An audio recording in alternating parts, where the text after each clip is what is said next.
Olá, para quem não me conhece, meu nome é Sérgio. Eu sou médico neurologista, sou intensivista também.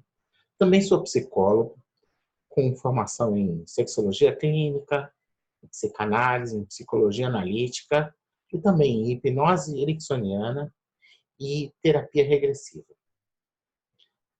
Eu vou começar agora uma série de vídeos falando sobre vários assuntos ligados à neurologia, ligados à psicologia e ligados à espiritualidade. E como que uma coisa se conecta com a outra. Para começar, vamos falar um pouquinho sobre espiritualidade.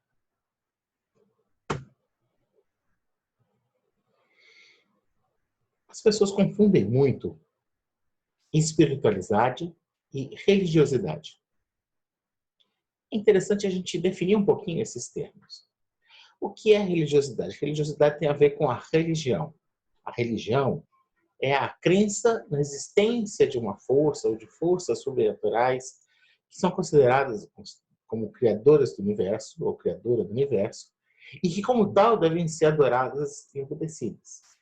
Religião se refere também à manifestação dessa crença por meio de doutrinas, rituais próprios, em geral também com preceitos éticos.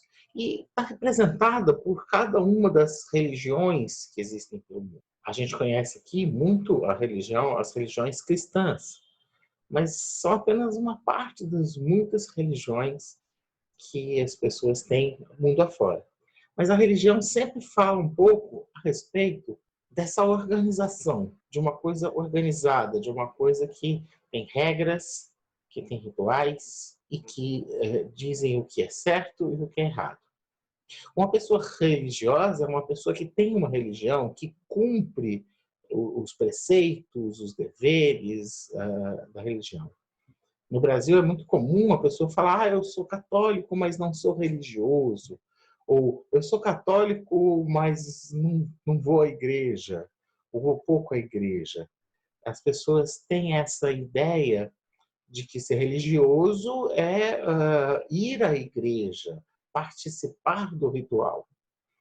Algumas outras pessoas já pensam que ser religioso é seguir direitinho as leis e as regras que esse ritual exige.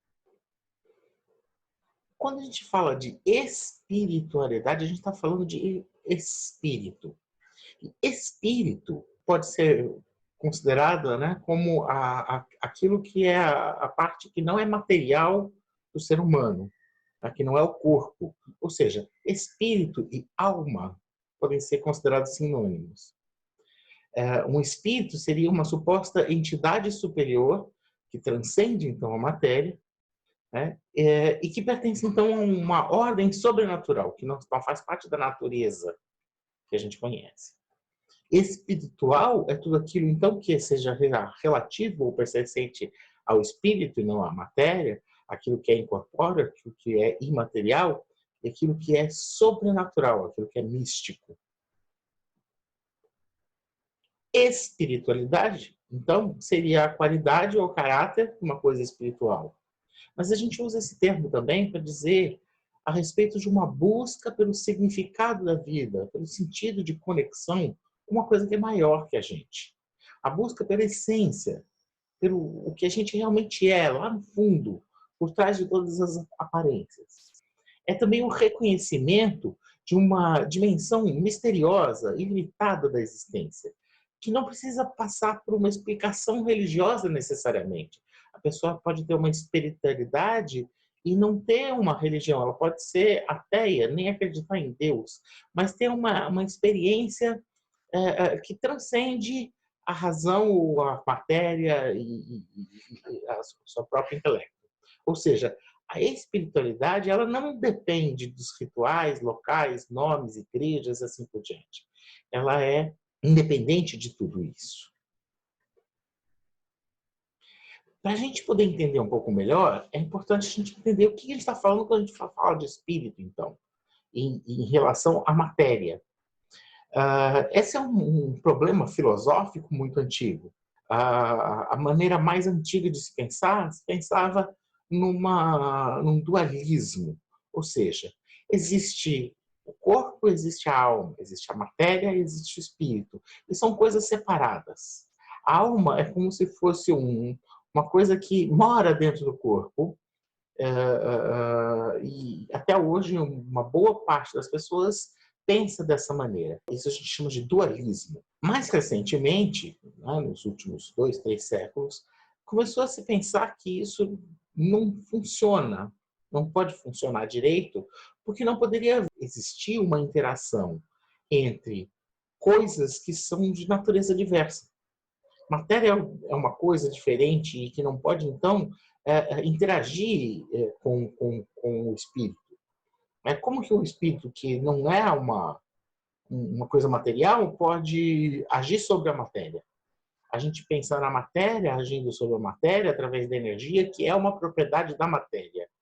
A energia que a gente conversa sobre, a energia elétrica, a energia que a gente tem nos nossos átomos e assim por diante, a energia da gravidade, são coisas que estão relacionadas com a matéria. E não são diferentes da matéria. E se a gente pensa que o espírito é uma coisa diferente da matéria, ele não teria como agir dentro da matéria. A ciência, ela adotou, por conta disso, um ponto de vista que a gente chama de materialismo, achando que não pode existir coisas de uma natureza distinta que interagem uma com a outra. Então, só pode existir um tipo de coisa e a outra coisa ela não existe de verdade, é apenas um subproduto. Então, o materialismo ele diz o seguinte: a matéria é o único princípio realmente existente. A alma, o espírito, seria um subproduto do funcionamento dessa matéria. No caso, na ciência contemporânea, a maior parte das pessoas acredita de que a alma, o que a gente acha que é a alma, ou pensa que é a alma, é dependente do funcionamento de um órgão específico do nosso corpo, que é o cérebro. Por outro lado, existe uma outra alternativa que também não é dualista, que sim, também é monista, ou seja, segundo essa maneira de pensar, realmente só existe um tipo de coisa na natureza. Essa coisa é a ideia, ou a alma, ou o espírito. Isso é o princípio. É exatamente o oposto, o inverso do materialismo. A gente chama isso de idealismo ou espiritualismo. Então, o espírito, que é o princípio, e a matéria seria um subproduto da ação ou da existência dessa alma, desse espírito, desse pensamento. São maneiras filosóficas de pensar e existem diversas prós e contras para cada uma dessas maneiras de pensar. Como eu disse, a maior parte da ciência acredita e se baseia num modo materialista de pensar. Materialista não no sentido que as pessoas costumam pensar, eu sou materialista, só quero saber de dinheiro. Não, não é isso. Materialista no sentido de achar que tudo é dependente da existência da matéria. Nosso pensamento, os nossos sentimentos, tudo que a gente chama de alma, de personalidade, é um subproduto, então, do funcionamento dessa matéria. É a interação, em última instância, entre os átomos, entre as partículas subatômicas, que faz com que apareça, surja a consciência, a inteligência, a percepção e aquilo que a gente chama de alma, ou de personalidade, ou de espírito.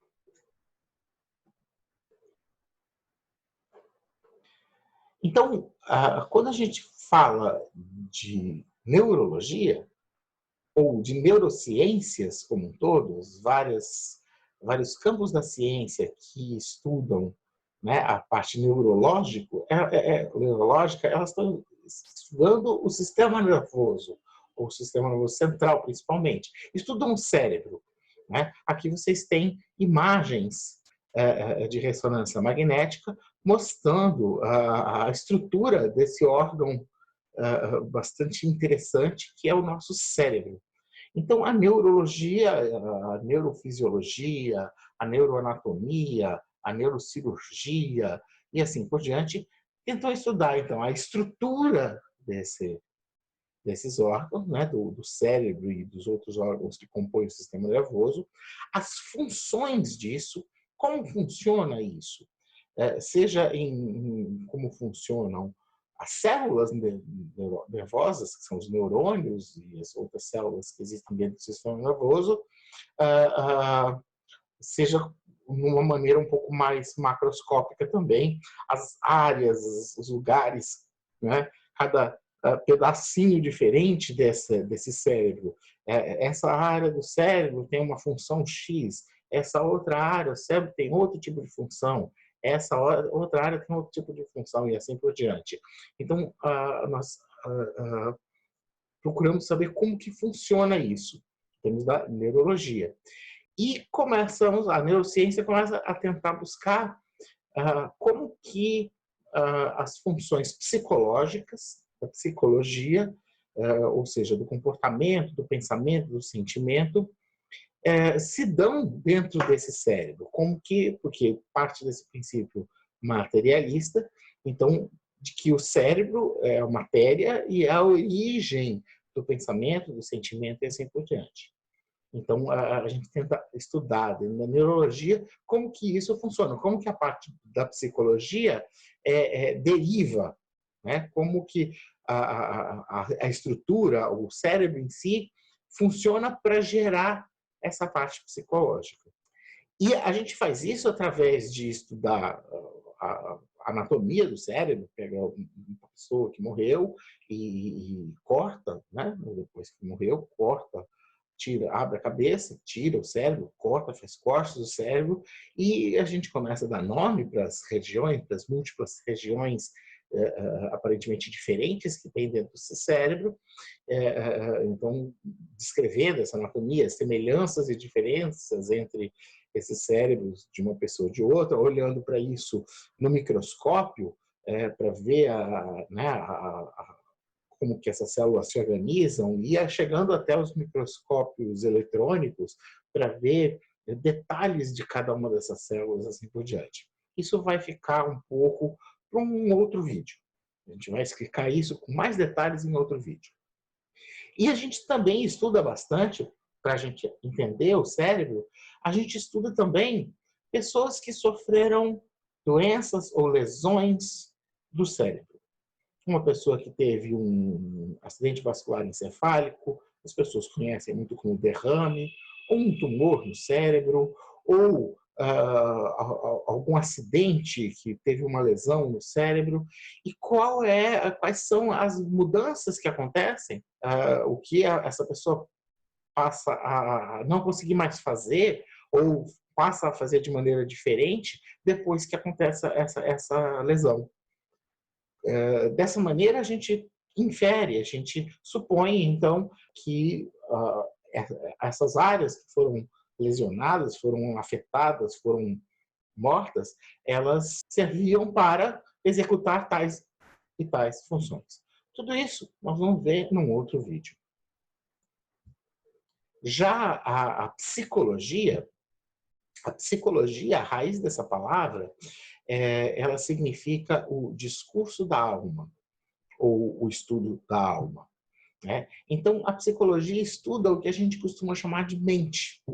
A mente envolve o comportamento, a cognição, a percepção das coisas, o entendimento das coisas, o pensamento, o raciocínio, a inteligência, os sentimentos, as emoções e também o desenvolvimento disso, como que uma criança que nasce sem saber falar, sem saber andar e assim por diante, como que ela vai se desenvolvendo, não apenas no sentido neurológico de aprender a andar, a mexer a mão, a ter coordenação, mas também no sentido psicológico, como que esse desenvolvimento vai se dando, como que ela vai aprendendo a se comportar, como que ela vai aprendendo o significado das coisas e como que ela vai aprendendo a respeito dos próprios sentimentos e emoções que ela tem.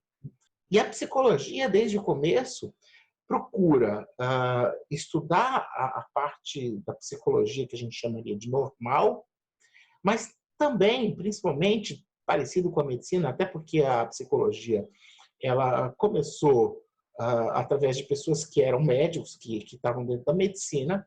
Então, essa visão de estudar não só como é o normal, mas para a gente chegar nesse normal, a gente estudar aquilo que não é normal, aquilo que não está funcionando bem. Eu chamo de patológico. Né? Então, a psicologia é o estudo, ela é uma coisa mais ampla. Dentro desse desenvolvimento da ciência da psicologia, foram surgindo as várias maneiras de fazer psicoterapia, ou seja, de tentar fazer um tratamento para quem tem problemas da área da mente, problemas psicológicos. Então, na época que eu era mais novo, basicamente a gente ouvia falar de psicanálise.